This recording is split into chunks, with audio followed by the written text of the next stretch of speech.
Axşam gəlib üzr istəyirəm yatağımıza girəndə yatmağa, yəni başımızı yastığa qoyanda heç düşünürük ki, bu gün mən Allah üçün nə etmişəm. Yəni bax bu 24 saat gəldi, keçdi. Nə etdim Allah üçün? Getdim işimə pul qazandım, getdim uşağımı dərsə apardım, ora getdim, bura gəldim, dostumla görüşdüm, kafedə oturdum. Bəs Allah üçün nə etdim? Namaz qıla bildim, günləri 5 vaxt namazdan heç olmasa birini və yaxud da 2 vaxtı qıla bildim.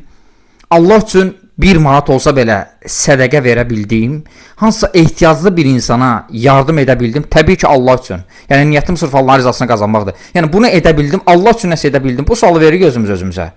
Yəni böyük ehtimal ki insanların çoxu bu sualı vermir özünə, düşünmür. Yəni bu qədər günlər gəlib keçir, səhərlər, axşamlar, günortalar keçib gedir, amma mən Allah üçün, yaradan üçün, məni xəlq edən Allah üçün heç bir şey etmirəm. Halbuki Allah sənə imkan da verib, maddiyyat da verib, xərcləyə bilərsən Allah yolunda, xərcləmirsən, Allah üçün heç nə eləmirsən, namazlarını qılmırsan. Yəni bu sualı vermirsən heç özün özünə.